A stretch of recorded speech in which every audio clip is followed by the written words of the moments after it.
So, hello, Tomislav. Welcome Hey, to. Moritz. How are you? I'm feeling pretty good. It's an interesting time to have a chat Sunday evening. It's actually really nice. So, you told me before that you went to the office. Sure, On sure. so, I was just shuffling some papers around and like a little bit of a cleanup. My desk is a mess. same here, same here. Yeah. Yeah. So, from where are you joining us? I'm joining you from Zagreb, Croatia. Oh, wonderful. Is it a bit warmer than here? We had our first snow here today in Zurich. So did we. So did we. Oh, wow. Okay. Yeah, warm at all. Not warm at all. Okay. Yeah. It's beautiful down there in Zagreb. I hope I can come sometime again soonish. I love it. So yeah, let's talk about your game. We have a bundle together now online, Unity of Command 2. So very quickly, could you please pitch the game to us? What is Unity of Command 2 and 1 about? Yeah, Unity Command 2 is a World War II war game. It's turn-based, hex-based war game where you play on the operational scale. So you play, you're commanding your units or divisions, sometimes corps, sometimes brigades, but mainly divisions. And you play some, fairly legendary World War II battles. We try to recreate them all, mostly in the European theater in North Africa. And it's a game that's known um, for its focus on supply lines. So Oh, okay. So uh, very realistic then. it's fairly realistic for what it is. The rule set is not very complex. It kind of has a simple rule set. It's relatively easy to pick up and play, but it does focus on a couple of things that a game like this won't. Such as supply. It has some really cool features. And again, it's easy to pick up and play, but like these rules kind of combine to create a gameplay that's a bit more challenging. And how did the series started? How did you had the idea for Unity of Command? What set it in motion, the development? How far back would you like me to start? Oh well, yeah? Tell me everything you want. I mean that's interesting. I always love to hear the stories about other indie game devs having ideas and then starting it. So the first one. So we in our bundle we have Ground of Aces and Unity of Command 2. Exactly. But Unity of Command 1, we released that in 2011. So what is this now? 14 years ago? Wow. Yeah. Sure. Back then we couldn't get on Steam. Like these days, everybody can go on Steam. Back then, it wasn't a given. So we tried. I asked. They didn't want it immediately. So we released outside of Steam. Just we released as you could buy the game on our website and pay for it. And also we released on Matrix Games as well. Matrix Games is today's Slytherin, but back then it was Mm. still just Matrix. And then after a year, we we were like I was emailing Steam every 3 months. Let us get in, let us get in. This is like before Steam Direct. This is before Steam Greenlight. This is Okay. there was Okay. so you just eventually they let us in. I got this email and I was like, wow, okay. And then that opened the game to a much bigger audience. But it was already good. Like dedicated war gamers knew about the game even before Steam. Okay. And did you develop the Unity of Command 1 yourself, or how did you do that? So the plan was to develop the whole game myself. That was my when I started. That was my own goal. Um, it turned out to be I developed quite a bit, and then it turned out that it's just one person just cannot do I it. guess that was not really Unity as a game engine available then. How did you do that? No, no, we everything. Both games, everything is hand developed, basically custom engines. Okay, wow. So in C++ or No, it's done in Python mostly. I see. Okay. It's done mostly in Python with bits and pieces in the C and C++. We use some other languages. Okay. Okay. Obviously, Unity Equipment 2 is 3D, so we use some GLSL, but Yeah. mostly it's Python. The game logic is in Python. Cool. Um, Cool.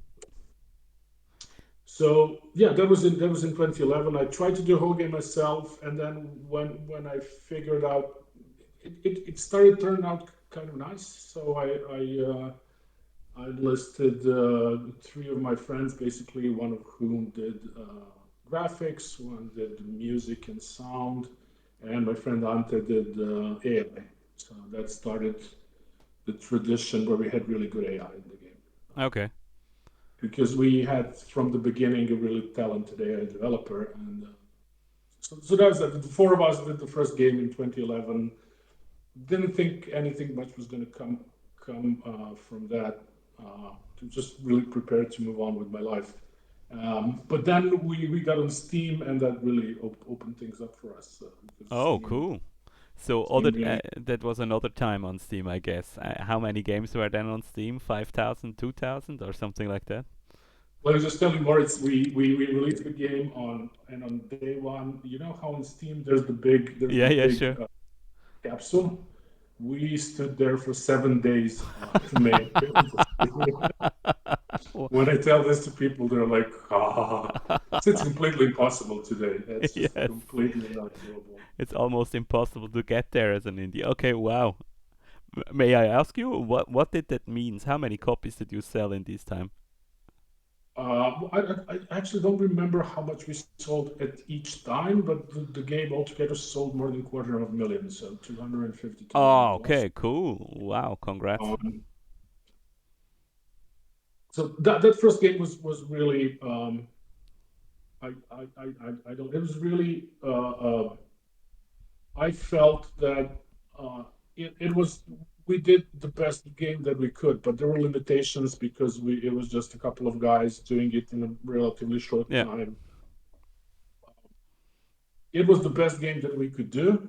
Uh, it still did well. I'm not sure is it because people like really like it had something it Mm. like really looked good. I don't know if it was that or if maybe it was because Steam was Steam at that time, and we could get a lot of promotion, a lot of views. For whatever reason, people took to like it. Yeah, I remember playing it 10 years ago or something like that. I like it, as you say, the simplicity and the being able to have this big picture. I guess you were kind of the first one to do that in a World War II game, if I remember correctly. In that thing, there is not in 2012 or 13. There is not another game, maybe Hearts of Iron, but in a completely other style that does that. Actually, is that true, or am I wrong? Well, there were other games. Usually, I have to say I don't remember the exact sequence. Slytherin develops both Panzer Corps Yeah, and exactly. Order of Battle. I don't remember when they came, and certainly they weren't on Steam at the beginning because they didn't like Steam for whatever reason. Yeah. Initially. Uh, Yeah. so we had the luxury of being the sole war game on Steam, and like a lot of people, and there was just not that many games. I think a lot of people were like, "Well, let's check this out. What is this? This funny little chess pieces. Let's see. Yeah. Cool. Let's try it out." So It was very. what was the main inspiration for the game? Oh, so obviously, do you remember the game Panzer General from the 1990s, the SSI game? No, to be honest, I don't remember. No. All right, if you Google it, it's called. But you do know Panzer Corps, right? From Yeah. But Panzer General is there was one and two. One is released in '94, the other one is '95, and that's like the standard. That's the game that got everybody fired up in that particular genre. Ah, no, no, no. Now I googled it. Sure, sure, sure. I can remember. Absolutely. Okay. Yeah. So you wanted to make a better version of that. I see immediately the inspiration. Yeah, yeah. I wanted that, and I wanted to like make it a little bit more not really realistic. I think there's a lot of like misplaced ideas about realism, but I wanted to make it. I wanted that battle like when you play a battle, I wanted that these battle dynamics, like how the battle plays out, I wanted that to feel like the battles really were. Yeah. So if you play these games, they have soldiers and you kind of play a battle, but the battle is a game of its own, doesn't really look like Mm. any real battle. And I wanted to go as do as much as possible to have these dynamics of the battle, like the way it moves, be like the real battle. That was my main idea Mm. for one and for two. And you were like, I love Panzer General too, but I want to make it better, and someone has to do it, so I do it. I tried. Uh, Yeah, it was cool. it was it was it was like a bit of a personal challenge for me. So I guess you are a programmer, or you were a programmer back then, or did you work in games, or was that your first game? No, that was my first game, but I was a programmer before, so I learned about games and about graphics. Yeah. It was basically a project. I said, let's see what I can do here. I didn't Cool. do anything in games before. Well, congrats then. And were there some other games, films, or history book that inspired you? Well, so I mean, sure, many. I play a bunch of games and I read. And there is a series of games by an Australian developer called SSG, and the one I played the most was called Course and Pocket. Now, Course and Pocket is a battle on the Eastern Front, and these guys have like a very hardcore war game like with the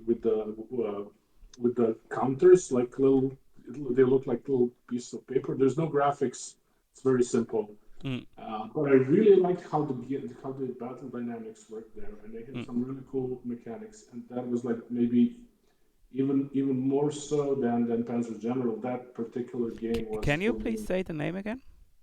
Korsun Pocket, KORC. I'll type it to you in the chat. Course and Pocket. Korsun Pocket. It's a pretty famous battle on the Eastern Front. Okay, okay. I need to check that out. I know that one. Ah, wow. Okay, cool. So you can see that the graphics are not, you know, uh, but the ideas there are like Yeah, just this. Let me see. I don't. Oh, there you go. yeah. It doesn't look like the graphics are not great, very functional, but I think that I just truly enjoyed it. So yeah, I don't know. I enjoyed a lot of these, like a lot of these inspirations for me these games that like long gone. Like for example, I did you play Centurion Defender of Rome at all? No, that's cool. I learned so much about new games here. Centurion Defender of Rome. Centurion Defender of Rome. Ah, that's also very old, huh? The other one is Yeah, from 2004. Cool. Yeah, that looks very good. I played some Anno 117 today, so I'm in okay. Roman mood here. Cool. Yeah. No, no, I mean I do play newer games. It's just that's what the inspiration was for the Yeah, original. yeah, So sure. I mean, it's 15 years ago. Okay. This Centurion Defender of Rome is from 1990. Okay. yeah, I And love that game.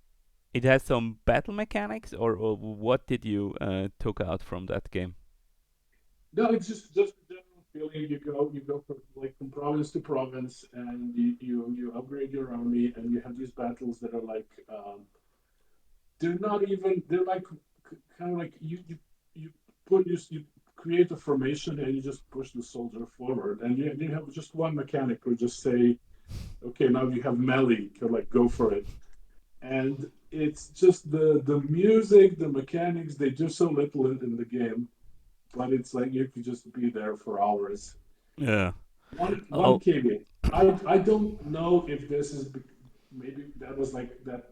time in my life when I was, when I was like really into games, and then it left an emotional, Yeah. like emotional impression on me. I don't know if this is I just a brilliant game. I don't know. I love it. I know exactly what you mean, but I still loved to think about these times.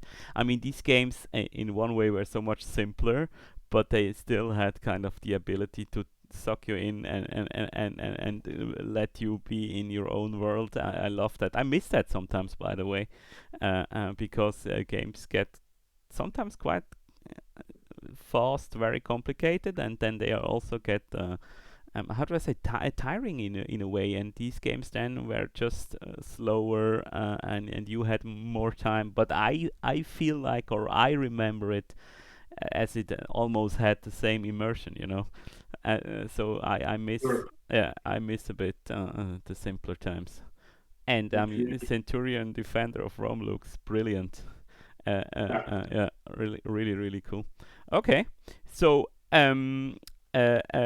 but into the topic of World War Two games, or World War Two, do you have some other route or personally connection to that? Are you interested in history in general, or why did you make the World War Two game? Was it just because of Panzer General? Yeah, I'm interested in history in general. It's a bit of a hobby for me. Well, just reading about history, I mean, not into like anything like reenactment. I just like to read. And at the time that I made it, I was on a big World War II kind of binge reading through these really in depth. It was a time when you had a bunch of new books come out where they really were able to um, uh, give you a much more detailed picture of what was happening on the Eastern Front. Yeah. So as I was kind of graduating to these books, and plus I had like a previous interest in Panzer General, and then I then kind of like Mm. I got this idea. Well, let's put this into a game. Yeah, I Uh, remember these times as well because I think it was roughly 10 years after the archives in Russia opened its gates, so the researcher yeah, had 10 years like to really go through the material. Also, for the first time, they had kind of accurate numbers, what losses and so were, and you had for the first time the ability to look into the archives and see it also from a Soviet perspective, and this kind of brought a brand new series of books and stuff and documentaries. Yeah, makes sense. I remember that. I just remember that one biography about the Soviet soldier. That's a crazy book. One of the few who wrote actually his diaries on the whole path from Moscow to Berlin. I need to look it up. It's in my bookshelf. It's very very interesting, and I think it came out in the same time. I read it somewhere around 2010 or so. Very very interesting. Okay. And so you were mostly interested in the Eastern Front, or in general? uh, uh, no, the way so Unity of Command One was Eastern Front only, but that was Ah, I more, see. well. So that had to do with that interest. So these new books that came and that I was reading, and when I say reading, it took me like 2 to 3 years to go through these books because like Mm. big big books, very detailed. So somewhere here on the shelf behind Yeah. me. And so it took me a long time to go through them. And as I was doing it, Unity of Command was being done. Um, but also just for the practicality of you, it's less. You need fewer mechanics for the Eastern Front. Eastern Front, at least the way we represented it in Unity of Command One, that was just like big, big fronts, and then somebody makes a hole, and they do these big encirclements. They cut supply off. You get these big castles, and uh, um, and what I really centered my game on was how to make that work mechanically. Mm, So we just really made sure that everything was tuned nicely, that when you play battle, you get these nice encirclements, that it really plays something like these battles have played. So that's why we did Eastern Front only, because it was possible to do like a fairly battles in very good fidelity. The battle dynamics were good, and the mechanics were not super complicated. mm. So So just that's quickly for the audience, what were you kind of not had to do? What did you not had to implement comparing to other fronts? You mean beach landings or so paratroopers or what? all of that. So yes, all of these. I call them like very technical things. Yes, paratroopers, beach landings, anything to do with air and naval. There was just a very simple Yeah, bombing mechanic. But also there were no. I mean, it did exist on the Eastern Front, but we didn't put it in the game. In the West, you had attritional warfare, where you had, like, for example, Monte Cassino, where you had to two sides are going at it for a long time without a big result. And I didn't know how to put that in a game easily. There were yeah, like many things that you had to put in the West. The West is much more technically intricate. There's a bigger aspect to do with intelligence. The West is much more complicated. It's a smaller war, but it's intricate. In the East, you have these broad movements, and you can do them with just a handful of mechanics, mm. and that made it possible for us to do an East Front game. And we didn't want to do West at all in that engine. So It there's makes no. totally sense. I never thought about that. Fascinating, by the way, for me. So yeah, it makes totally sense. Completely other way of war, more meat grinder, a lot of artillery and a lot of static fronts, like you say. Okay, and you were just saying. I wanted to ask you about your research, and you just said you read a lot about a lot books and now you're recreating with Unity of Command 2. Maybe it would be good, Tomislav, if you could quickly tell us how and did you develop then Unity of Command 2, the second one in the series? So after you had that success, you were allowed to come on Steam. You had like a fan base, I guess, and you were like, okay, what's next? And then you wanted to make it more complex, or what was kind of the why did you start Unity of Command 2 actually? I had this.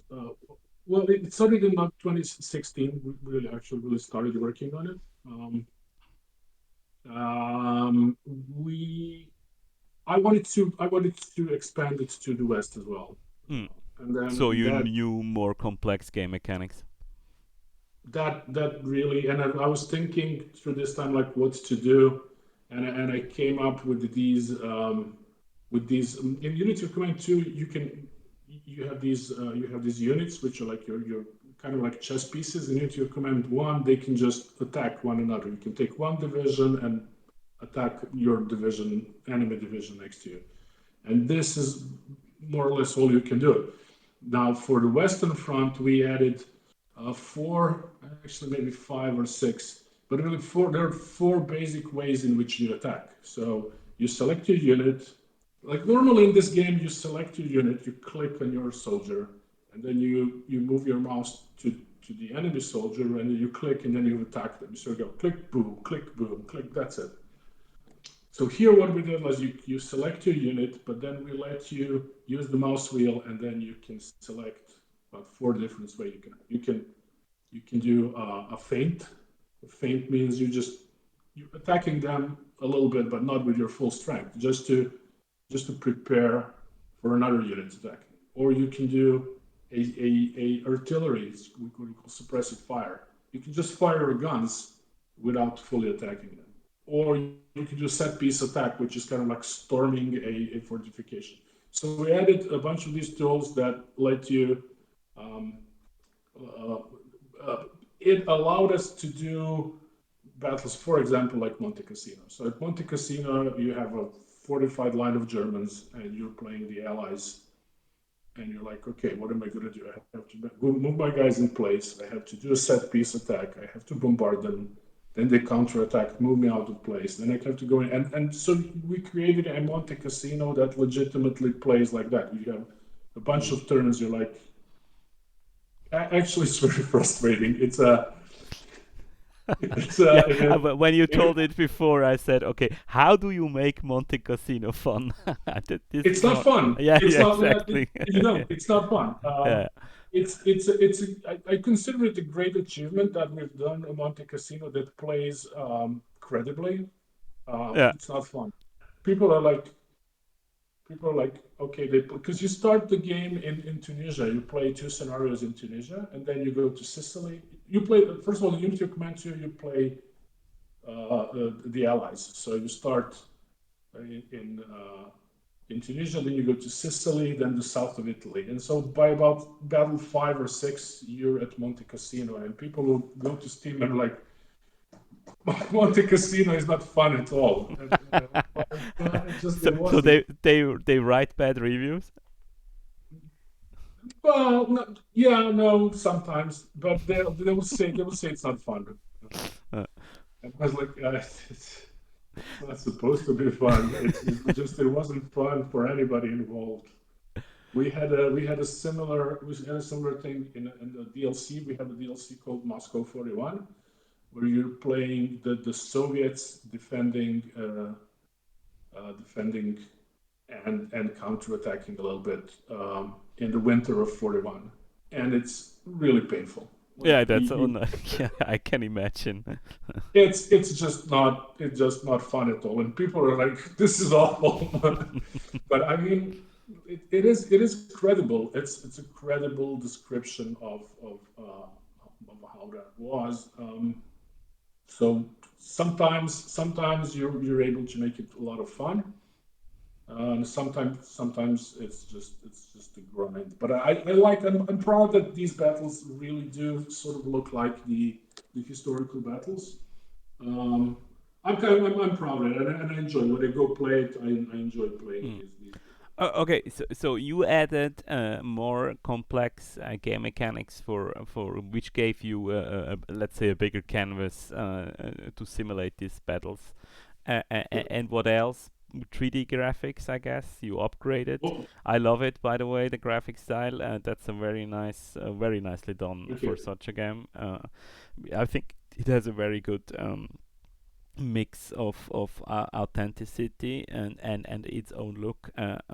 So I like all these different tanks and all these different weapons, and you kind of recognize them, but they're still in its own way, in its own design. So that's cool. So 3D graphics.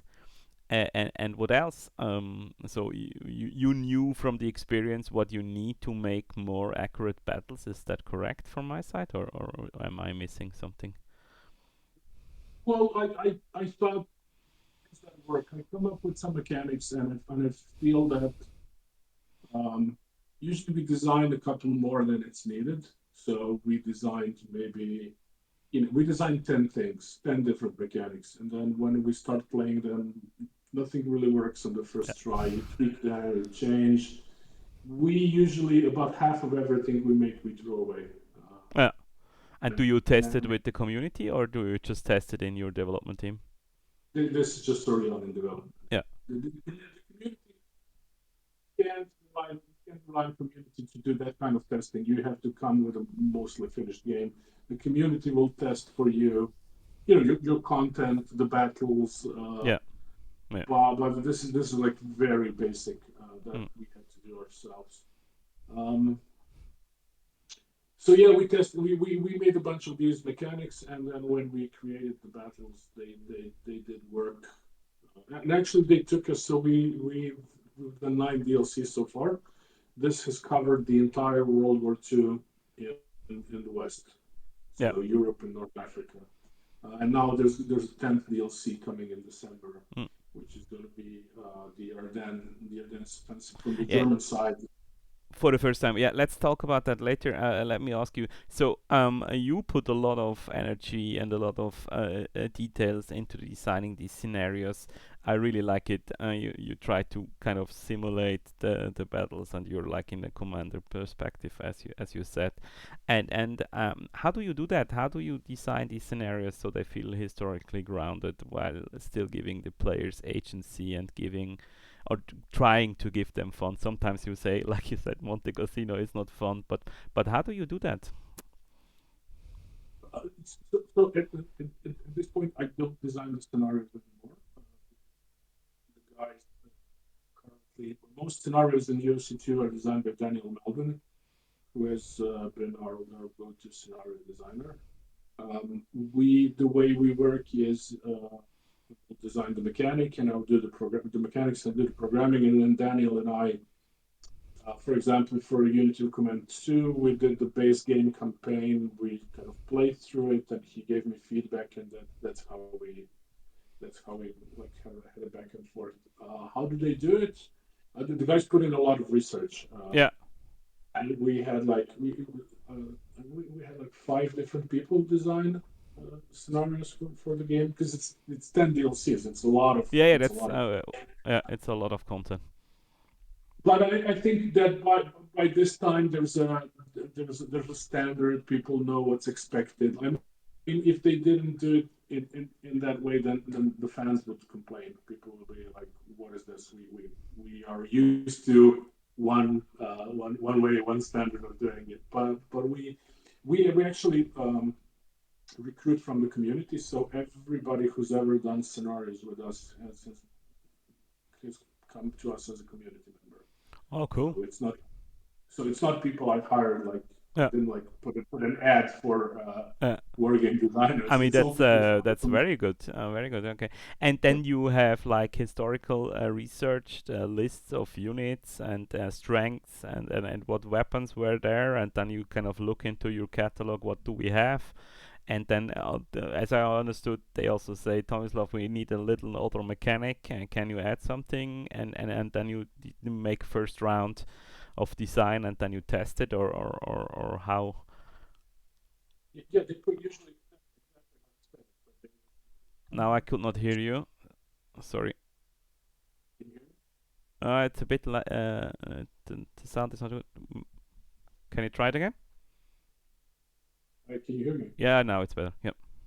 Okay. The way it works is the scenario designers would create these. They'll do the research and they will figure out what the battle is about and what they want to emphasize. Like there was a big movement, Yeah. to the west, or there was a dual envelopment or something. They kind of get a basic idea of what they want to show in a battle, and then they set up the battle with units such as they have. Like maybe they don't have the right tank, they'll use a different tank just to as a placeholder. Um, and then they'll start playing, and then they'll come to me and they'll say, "Well, we would like a new model for this. We would like a new vehicle. Can we have a new HQ mechanic? Can we have this, this, and that?" Then there's a conversation. Yeah. What is possible? What can we do? We try to put something new in every DLC. The later DLCs were mostly just new graphics because we feel the mechanics have been elaborated enough. But in the first couple of DLCs, we've been adding, mechanics, HQ mechanics, attacks, cards, the works. So yeah, and then we have a beta testing group, uh, maybe 20-ish people that test these DLCs before. So in general, the player has to play the scenario how it was historically, or do you give the player enough freedom to go completely another direction? Unity are going to stays with history fairly fairly strongly. It's always possible to play differently, and it's an interesting part of the game. But usually, I think the idea of the series is to be instructive of history. So it's not like, for example, I'll say Hearts of Iron, where you go and you like Exactly. Yeah. looks like something completely Mm. different. If you're playing a battle with us, if you're playing, I don't know, Case Blue on the Eastern Front, it's going to have to look somewhat like Case Blue. And I think that's interesting because most people don't necessarily know how that was, and you can just play and come to it.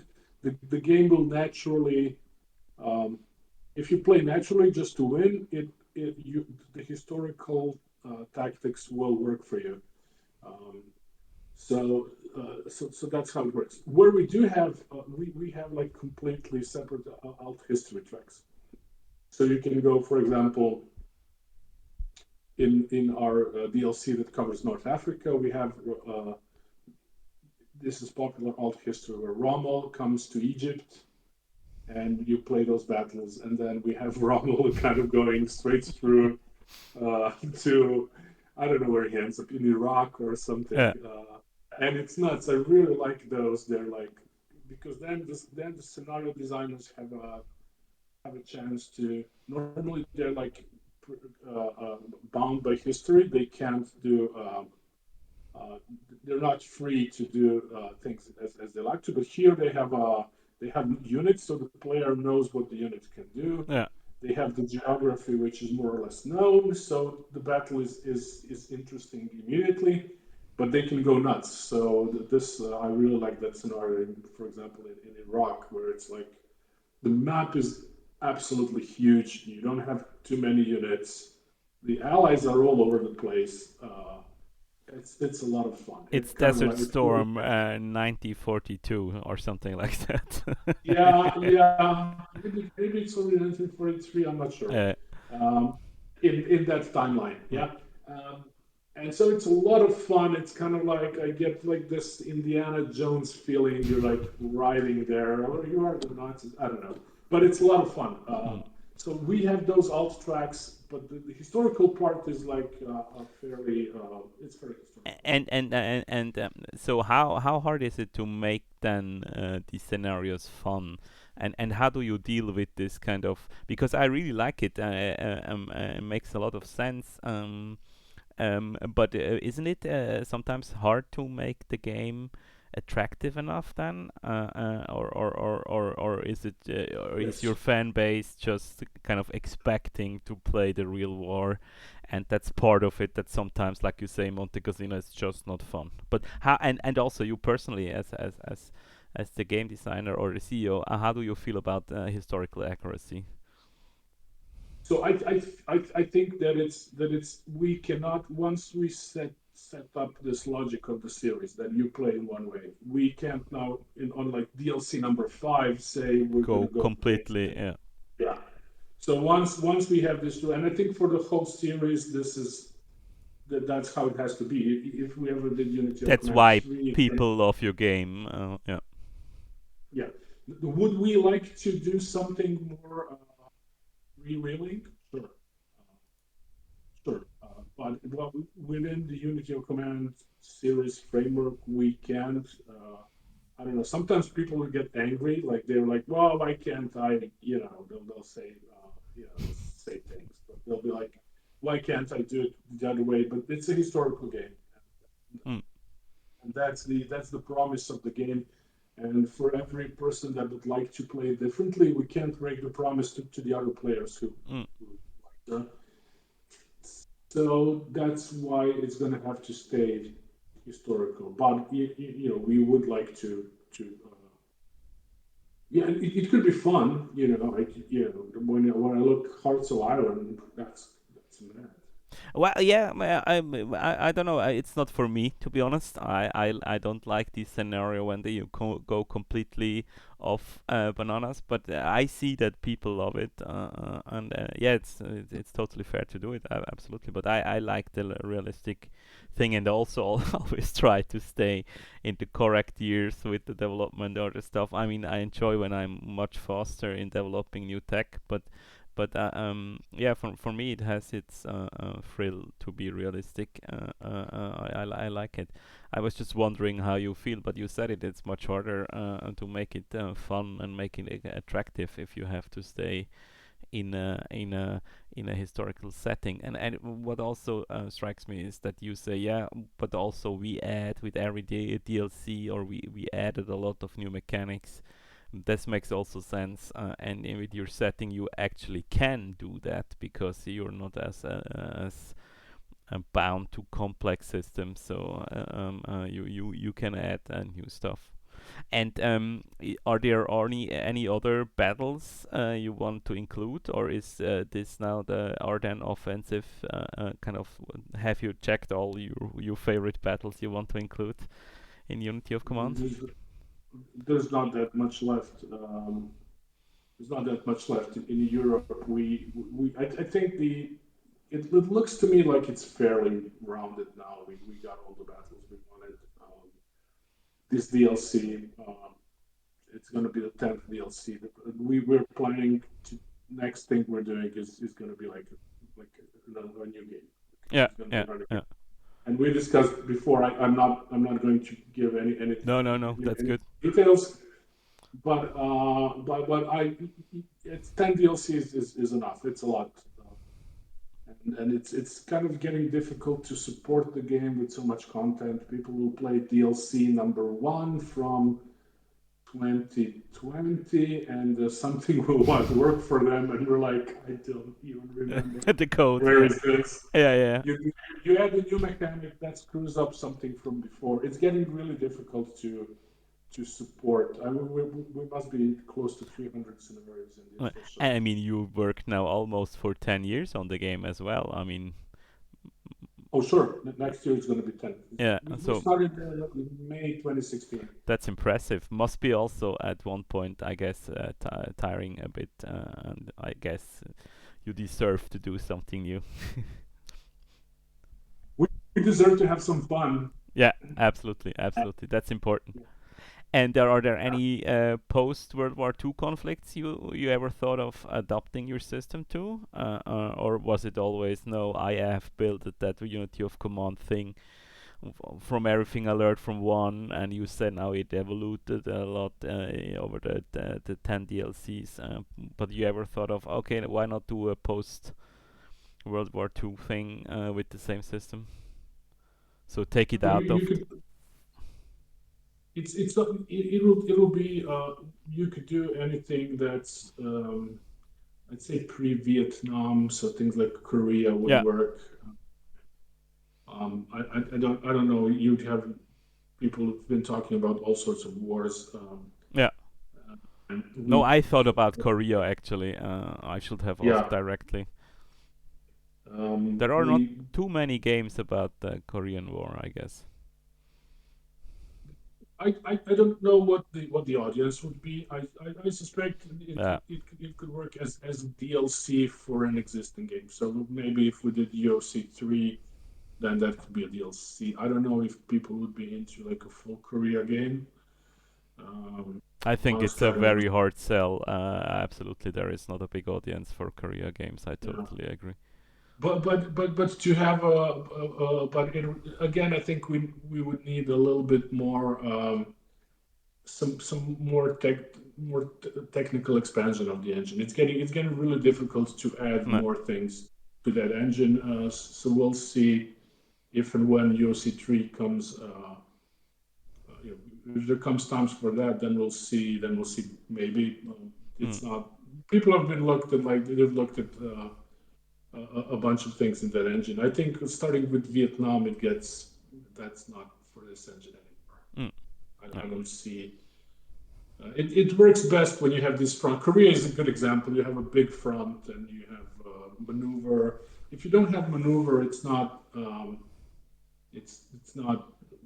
It's difficult to make it fun in this system. You'd have to do. There are some cool games. For example, there's a game called Vietnam 65 or something. I really, I like it. It's called that. I I like don't it. know It's that. a nice. It's very simple, and let me see. Is it Vietnam 65? Vietnam 60 64. Yeah, there you go. It's on Steam. I think it's a good game. It has a simplistic look, but I think it's a good game, and it does a good job of. But it's different mechanically. It's just different immediately. Looks Um, neat, yes. sure. Cool. Um, so we could do. I think starting with World War I up to Korea. That I think is for this system. That's Yeah, the I absolutely sure. World War. You can also go back in time. Makes sense. Yes. sure. Absolutely. We could do even the trenches with the new mechanics we have. We could Yeah. add more mechanics for that. But the question is, they would be about as unfun as Monte Casino. Yeah. That's Uh, the yeah, I think if someone has wants to make a good World War One game, it really needs to be about logistics and about building trenches and not about anything else. It's an engineering logistics game that could be very interesting. Maybe without any fighting, just auto fight, and you just build and try to build in during bombardments, and then you have to bring in new stuff and so. But yeah. possibly that's the way to go. It needs to, but it needs to be, as you said, yes, probably engineering and logistics. At least in the West. In the East, you have a fairly, let's say, normal. You have sieges of skirmish and so on, but you have a lot of maneuvering in the A bit more East. cavalry. So yeah, you have cavalry. Also, you could do a Russian Revolution. Oh yeah. That will work. So there's stuff you could do, but the engine would have to be more open. For example, it's really difficult to make maps and import maps in this engine. They look nice, but it's a pain to do. So so the engine would have to be upgraded significantly to be able to just to make a lot of Yeah. stuff. Mm. So And then again, it's let's talk about your community and so are your players mostly World War Two enthusiasts or strategy gamers, or how would you describe that to which audience does your game kind of attract to, and yeah, how was it received also by World War Two enthusiasts? uh, so the wargaming community is it's an existing community. We just came into an existing community basically. So there's a historical wargaming that started on with board games on paper and cardboard war games, tabletop, and that now a lot of them are played either on these simulators. There's one called Vassal, where you play these games, or sometimes you play on tabletop simulator. You probably saw that. Mm-hmm. Uh, and so that community already existed. We came in. Some people there are more into more complex games. Some people into simpler games. So we have our own kind of niche within that. Uh, and we have our own community where people just really enjoy. Here's my maybe pinpoint this. It's our games are kind of challenging to play. They're not super easy, and so people who enjoy those the games, not super complex but challenging, and that is our audience all across the world. People enjoy it. You can see when you read the reviews on Steam. Somebody's like, "Hey, this game is pretty good," and they're like 1,600 hours. Like, okay, you're really into this. I only have 1,200. Uh, That's actually, I really like that. I really liked reading that. yeah. Yeah. There's That. a lot of content, so it's completely possible for people to have 1,000 hours because it's either like 250 or 300 scenarios, somewhere in between. That's So massive. just to play through them once, it's probably something like, let's say, 400 hours just to play through everything once. So it's not, especially there's an editor, so if people make their own, but because on the Steam there's workshop and people there are like community battles and full complete community campaigns. Someone just recently released a like a completely their own Barbarossa, just different. Yeah. They redid all the battles. Um, so when you add that, I don't know. I mean, it's probably easier. You can, hundreds of hours. Mm. So I really like that. I really like that aspect of the community. Sometimes people will lose and then they get mad, but can't be avoided. Yeah, absolutely. Yeah, my next question was about your modding community and your highlights, but you already answered that. I guess.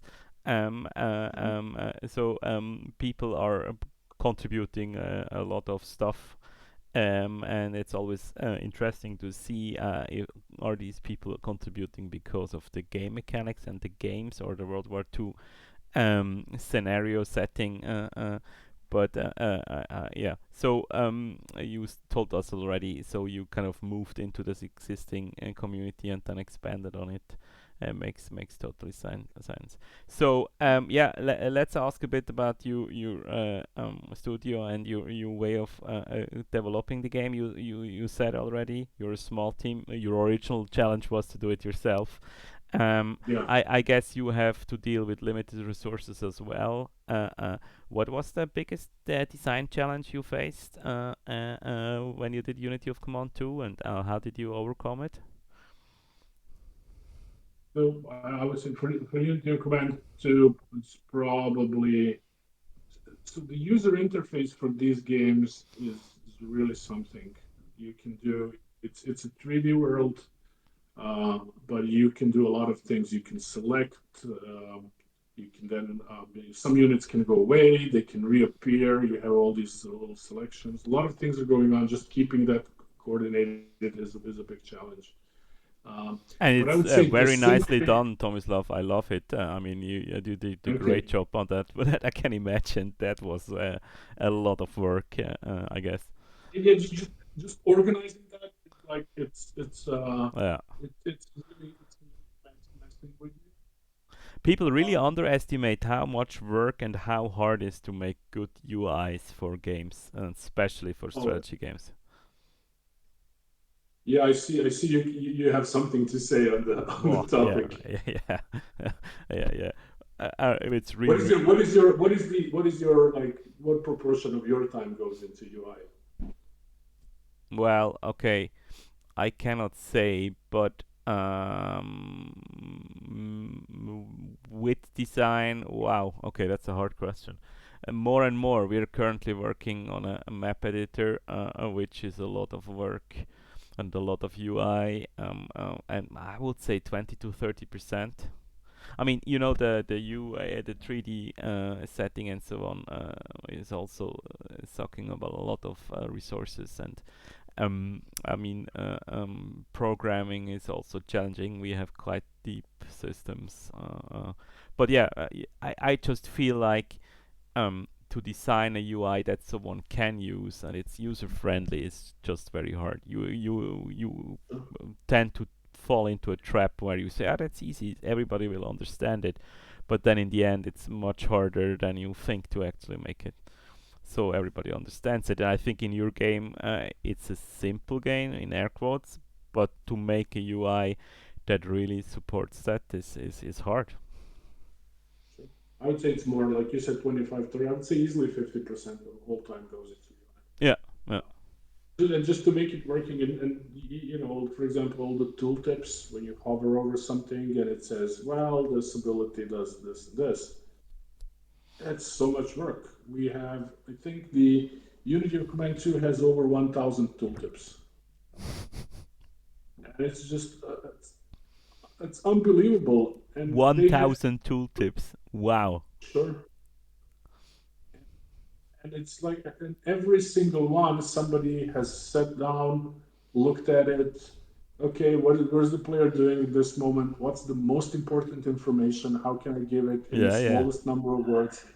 Times 1,000. So it's this is the That's tooltips are. alone almost 1 year of work for someone. I would say yeah. That's actually that's Because the probably work not. I here would has say 1,900 hours here in Switzerland, and if you wrote 1,000 tooltips, it most likely took you an hour or one and a half for each tooltip. sure. Well, That's very fair. That's a very fair estimate. well, And wow. people don't get they're like, and as you know, like every time a little window pops up here or there, people just take it for granted. But like, what I like to say is in the game, every window has a name. So every this very little thing that pops up, just in case you decided to buy this thing and then you said no, but maybe it asked you, do you want to override this something something? That has a name. Somebody had to go through that workflow and figure out that at this point they Hmm. need to ask you something. They had to create this window. That's easily like 2 days, like certainly a day, and then inevitably that breaks you some Yeah. in some way, and then you get bug reports. So UI is, and maybe, but I think it's a lot of work UI. Maybe it's not super challenging. Another thing that really was difficult was to get the readability of that 3D display. Um, and I can just summarize that in one word. You have camouflage units on green background. So how do you make those visible? Uh, that's the problem in having the 3D. So that was the most challenging in the sense that we didn't know how to solve this, Okay.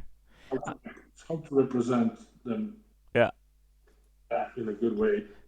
If I would have guessed, I thought your biggest constraint was the amount of units and to get all the items and to make sure that you have kind of control the logistics of having almost all type of tanks and so on in the game. But that seems to be just a lot of work and not a very hard challenge for you. Am I right or am I? Yeah, don't get me wrong. It was a lot of work. We had extra one. We had two and at 1.3 3D artists doing those. We had to do just before the release. We had to do we added ships. The good thing about it as a developer is that for most World War II hardware, Yeah. you can buy models. You don't have to. So you can buy models. You have to create low poly versions of them. So we had at 1.3 artists, then two, just doing that, just going through all the models. It was a lot of work. Don't get me wrong, but it's kind of linear once you Yeah. Yeah. once you figure out The how workflow. how to do it. Once you get the workflow, then it's just guys ripping. They're like, And "Yeah, then do you it's like this model? I put a new skin," and I'm like, mm, "It's awesome, man." yeah, and just a good logistics, a good Excel sheet, I guess, with controlling what you have and what you need to do and etc. And kind of how would you say you as an indie studio can you kind of surprise indie World War II gamers and players and what do you do to surprise them, or do you just say no, my kind of niche, my uniqueness is as you said, I just let them play the battles as realistic as possible, or what is it? I would like to surprise players. Just I cannot do it within Unity or Command 2, and it's DLCs. It's like a contract. You can't break that. Mm, So as long as it's Unity or Command 2, it has to function in a certain way. We mm. can surprise you by going like we can do. What is really crazy that we could do? We could do like the Americans planned an invasion of Japan, Operation Olympic. We could do that. We could do that. That would be surprising. They pre-produced 500,000 purple harps. the, in an anticipation of all the wounded soldiers for that That wasn't operation. going to be fun, but we could do that, but it would still have to look somewhat realistic.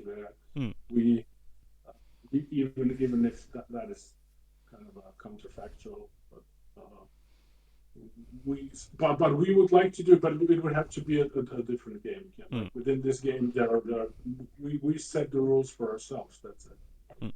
And so, you said already the most challenging thing about the game was the UI, and what kind of was the most challenging subsystem of Unity of Command 2 in terms of game mechanics, logistics, fog of war, AI? You said already you had a very good AI programmer since Unity of Command 1, but what was kind Yes. of for you the most challenging thing in doing Unity of Command 2?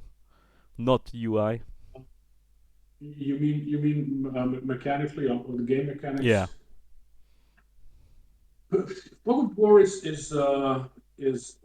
challenging. It's really multidimensional. It's like the rules to make it interesting. Uh,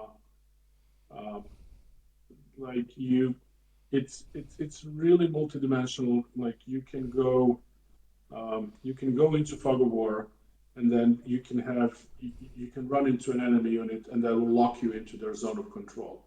And then we added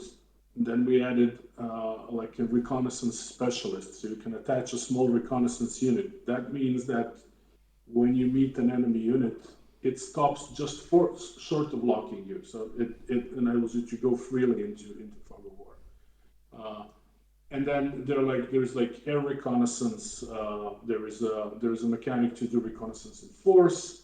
There are like spies. There's a bunch of these mechanics that work with fog of war. At all times, units pop into because it's probably you don't see it. So like they come in, they go out, and we also have replay. So in Unity of Command 2, you can like, go back and replay your turn. So if so you get these really complex sequences where somebody like moves into fog of war, a unit pops out, um, and then they decide to go into history, and then everything needs to go away. It's really complicated to really orchestrate all of that. Uh, Dropping paratroopers into fog of war is a nightmare. So that was really hard to do. I hope it was worth it. I still think there's room for improvement. Yeah. Okay. Interesting. Very very interesting. Um, and yeah, so one you told me a little bit already, but still I have to ask directly: is there any real life military doctrine or theory of influence that kind of shaped your game? I mean, you told us that you kind of try to include and incorporate in every DLC new stuff, but was there one major thing you really wanted to have in, or is it just that you said no, from Unity Command 1 to 2 I need to make a big step and I add all this, let's call it micro mechanics, to make it more accurate, or was there something really? No, it was very pragmatic. It was very pragmatic. I just looked at what do I need to make this happen, and then the ideas kind of like that. They gave me a skeleton, and then I said, oh well, I can add this. I can add. So we managed to make it more fun and more immersive in that way that the games are immersive. But it was a very pragmatic process where I said I want this to play. I want the dynamics to play as the historical battles played.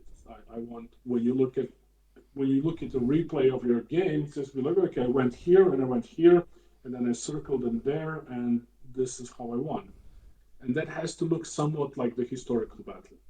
And to get that was the rule that I took them to research, and I read, okay, this is how they did it here. They put pontoon bridges, they dropped paratroopers, they landed, and so I was looking like all these things that can happen in a Mm, west front situation, mm. which is way more complicated than these. That said, they did have, for example, that they did have para drops in the east, especially the Soviets had a couple of very badly failed I just para wanted to drops. ask, were they successful? Because I did not know that actually. Okay. So the initial one was in the 41 offensive. They dropped a bunch of paratroopers in the enemy rear around Vyazma that initial Barbaros invasion. That didn't go too well. eventually some of them escaped. Another one was in 1943. They dropped a bunch of paratroopers across the Dnieper uh, Yeah. to help to help gain a bridgehead. Yeah. So they did have paratroopers. We did not have those in Unity or Command One. We didn't have the mechanics, but they were not super. Like this is what we would do. We would cut the scenarios. So your scenario would start. You would be playing as the Germans, and then there would be some Soviets in your rear, and you would be like, "Well, how did they get here?" And the scenario briefing would say, "Well, they parachuted in there." So we improvised. Mm. Cool. Very, very cool. So yeah, if there are still people around, thank you. If you have a question, chat. Now it's the time to ask Tomislav a question about Unity of Command or World War Tools in games in general. But yeah, let's close this up from my side. So as a fellow indie developer, I mean, you can be super proud of your game. I mean, it's wonderful and it's Yeah. quite successful. So congrats to that. But what was this for you the most rewarding thing about Unity of Command 2, and what makes you the most proud of it? I really am proud that people are playing it. That never gets old. I go. Currently, it's something like average time played is something like 33 hours per player, Wow, which that's cool. is just insanity. And I like really enjoy that. It's really makes it worthwhile because it's like collectively it's something like a couple of million hours.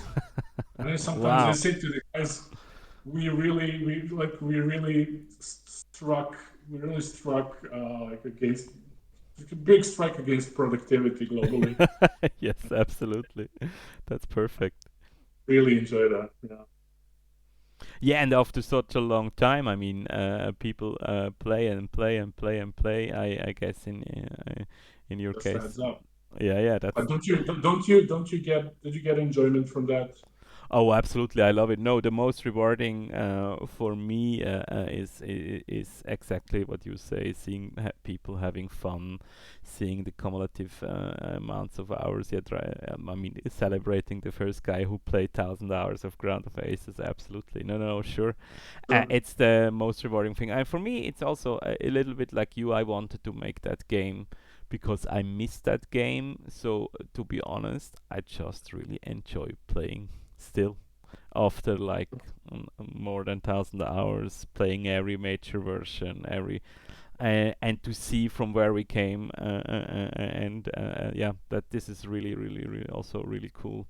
I mean, basically creating together with my team something I know people want to play and enjoy playing. This is wonderful, and also, yeah, as I said, the Very time rewarding. It's very very rewarding. rewarding. Yeah, yeah, yeah. Yeah, totally. Just creating this new thing and making it just big. You know, you created this new thing. Didn't exist. It wouldn't exist without you. That's awesome. Mm. I really love Yeah. it. So, Protoshan Luca asked a question: will be also coming Operation Overlord and Battle of Hürtengenwald? Sorry for butchering that up. I guess you have Operation Overlord in the game, or am I wrong? We also have the Battle of the Hurtgen Forest. Ah, okay. Um, so it's in the base game.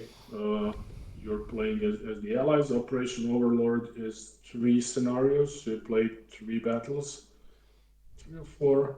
You do a landing. You do a little bit of fighting in the bocage. Then you have the Cobra breakout and the Falaise pocket. So it's very well covered. And then Hurtgen Forest is covered as well. It's one of those scenarios that's not a lot of fun. You have to grind a lot. It's yeah, it's like it's a Monte Casino kind of yet again.